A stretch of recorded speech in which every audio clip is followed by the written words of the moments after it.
It's a brand new year, and do you know there are only three things you need to pay attention to? If you pay attention to these three things, everything in this coming year will be better. Welcome to Becoming Wiser with Dr. Robert A. Rohm, author and world-renowned public speaker, as he shares stories involving his experiences and lessons learned in a good-spirited, positive, and fun way. Here's Dr. Robert A. Rohm. Hi, I'm Dr. Robert Rohm. Today I want to share with you, as we start a brand new year together, three important concepts that will basically change the lay of the land for the rest of your life. If you pay attention to these three areas, everything will be better in your life. However, if you do not pay attention to these three areas, everything could possibly be worse. And the good news is there's not hundreds of them. They're basically three. And if you know these three areas and you understand how these three different areas of life work, you will be light years ahead of everyone else. And it's not that you're in competition with everyone else. You're basically in competition with yourself.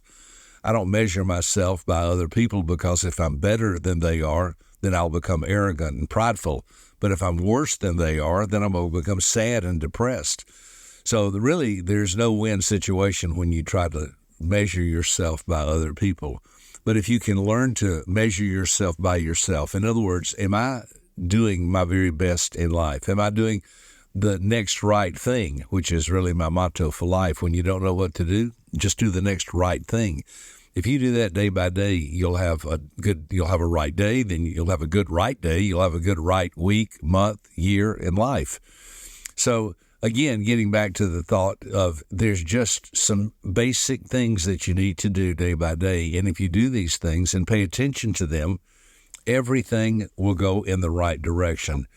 So I want to share those three with you today. You might need a pen or a paper, and if you're driving, please don't, write this down while you're driving, but maybe pull off the side of the road or listen to it later. I am 74 years old. I'll be 75 years old in April. I don't think I'm better than anybody or smarter than anybody, but I am very, very grateful. I've been very blessed, and I've learned to measure my success by my own abilities. As I was mentioning earlier, don't compare yourself to others. Compare yourself to, am I doing the very best I can do? And there are three areas that you need to pay attention to do your very best. Let's get started on those. The first one is what I call relationships. We all have relationships, whether they're at home, school, work, or play, with other family members. Sometimes they're close family, husband, wife, son, daughter, mom, dad, brother, sister, close family relationships. Sometimes they're distant relationships like cousins and other extended family members that you maybe only see occasionally. And then there are friends that you see at work, at school, and you interact with them on a fairly regular basis. And then there are coworkers that you see all the time. All of these fall in the big category of relationships. Some are close relationships, and some are just more what we would call casual or friendly relationships. Let me tell you how to always have successful relationships. This is going to be real easy. Real easy. You'll always have good relationships if you watch your words. That's it. Proverbs 18:21 says, life and death are in the power of your words. Is it any wonder, and I'm not saying this in a bragging manner, I have great relationships. Here's why. I don't talk about other people. I don't talk about people behind their back. I only say things that are good, helpful, and wholesome about other people. However, I don't live in an unrealistic world. Sometimes there are hard things that need to be said. I was in a situation recently where I had to talk to another family member. We got alone in a mutual place where they would not feel, unsafe or ganged up against. We were alone. We talked in a calm manner. There was no hostility, yelling, anger. The words were words of life, words of encouragement. Hey, I'm not perfect, but a couple of things we need to talk about that I think would help our relationship to be better. Words make or break relationships. If you concentrate or focus or pay attention to, I'm not going to say anything to another person unless it's something good, unless it's something helpful, unless it's something encouraging. And if we're talking about another person behind their back, only say things that are good. I always picture in my mind whoever I'm talking about, if they're not there with me while I'm having the conversation, what if they were there? What if I was talking to you on the phone about another person and I knew that other person was on the phone? You see, it would temper, it would control the way you talk about things. And you don't have to clean messes up every day of your life. Well, I shouldn't have said that. I'm sorry. Please forgive me. You don't have to do that if you keep your words positive, good, encouraging. And again, I know you may be saying, yeah, but sometimes people do things wrong and you need to expose those. You need to talk about them. And I would quickly say, I agree. However, I would say do that in a proper manner alone. My father used to say, the more you stir stink, the worse it smells. And I think that's a pretty accurate picture of how important it is to make our words of encouragement, words of life. And when they do need to be difficult, they can still be done in kindness, and they can be done appropriately to another person alone in what I would call a really good time. Here's what I mean. They're rested, they're fed, they're not in a hurry, they're not tired. I saw a sign one time that said, remember to halt, H-A-L-T, when you're hungry, angry, lonely, or tired. I thought that was really, really powerful. I memorized that because it's helped me. When I realize I'm hungry, angry, lonely, or tired, be careful, especially with what I say. So in the world of relationships this year, just say things that are good and wholesome and helpful about other people and to them. My wife was telling me the other day when she was in high school, a very popular boy walked up to her, and this would have been in the early 60s, in the early 1960s. A boy walked up to her and said, hey, ugly. And he was just kidding. He was just kidding. You know, just teenagers. When we were all teenagers, we said things we shouldn't have said. But he walked up to her and said, hey, ugly. And she told me, she said, I remember that to this day. And she's in her mid-70s. She said, I remember how it hurt my feelings. And he was just laughing and kidding when he said it, but it still hurt. Words are powerful. Be careful in your relationships this year in speaking words that are good, wholesome, helpful, and positive, and you won't have any trouble in that area. The second area is the area of your finances, your money, your stuff, your things. My father taught me if your outgo exceeds your income, your upkeep will be your downfall. Well, that's the best course on finances and economic issues that you'll ever learn in your whole life. If your outgo, how much money you spend, what you throw money at all day long, if your outgo exceeds your income, how much money do you have coming in? Do you have a job? Do you have a budget? Do you have allowance? Do you have savings?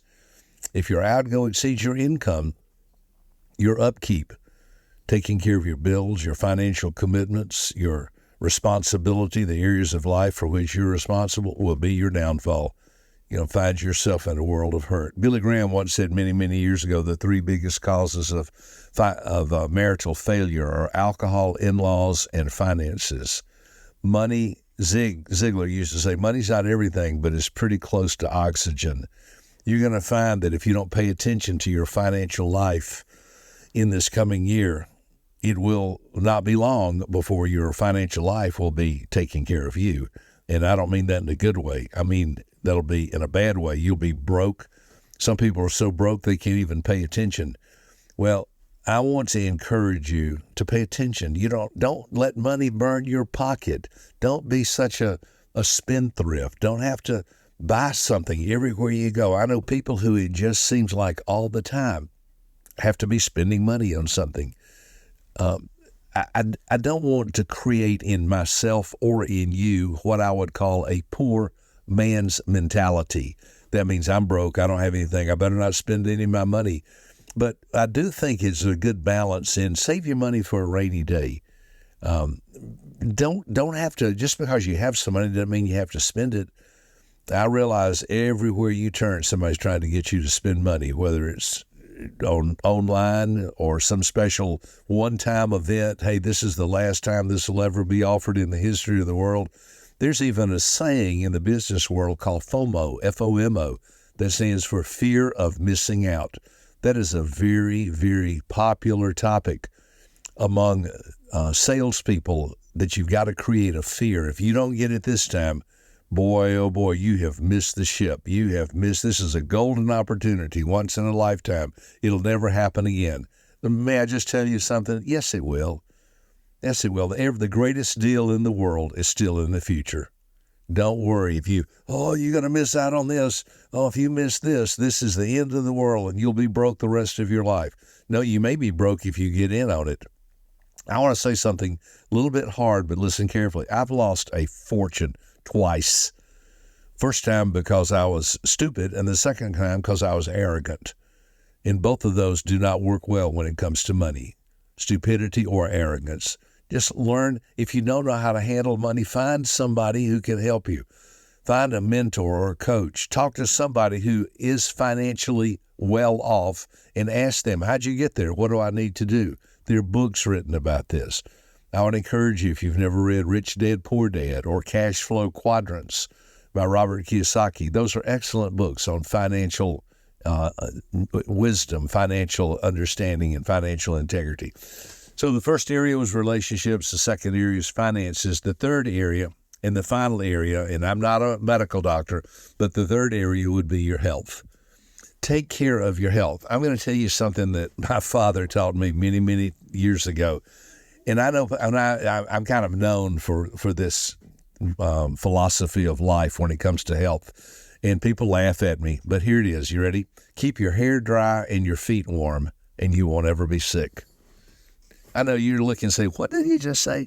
Yeah, keep your hair dry and your feet warm. Those are the two ends of your body, the top and the bottom. I realize if you're at the pool in the summertime and it's hot outside and your hair's wet and you're walking around barefooted, that's not what I'm talking about. That would be perfectly fine. I'm talking about, you walk around the house barefooted, the floor's cold, your feet stay cold, the next thing you know, you've caught a cold. Why do you think they call it a cold? Because you got cold.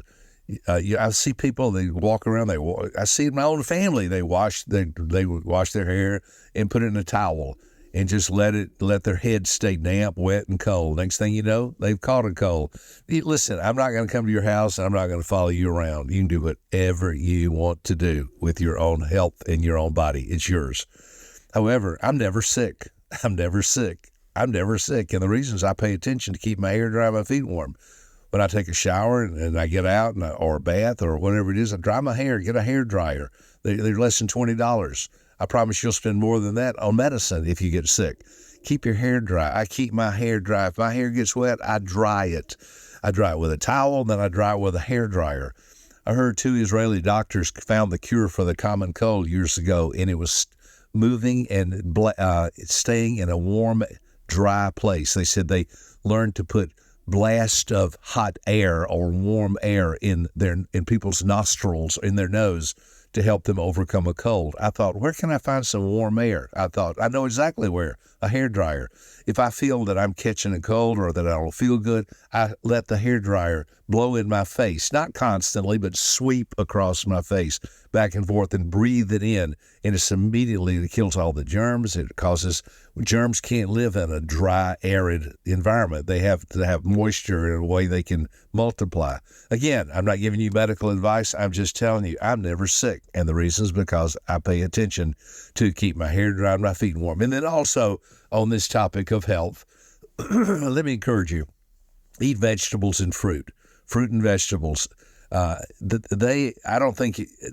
not a vegetarian, but, I eat very little red meat. I basically live on fish and chicken pretty much, but I love vegetables. My mother raised me having 2 or 3 vegetables almost with every meal, lots and lots of vegetables and fruit.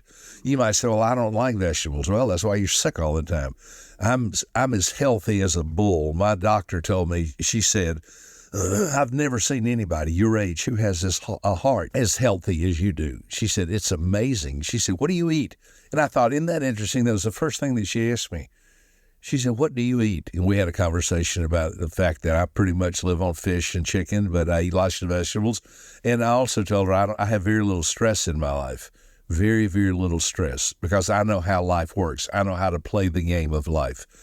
So I hope these three areas have been helpful this coming year. You don't have to pay attention to 1,000 things. I find that almost everything in life emanates or expands from these three areas: having good relationships, dealing or handling your money or your finances correctly, and taking care of your health.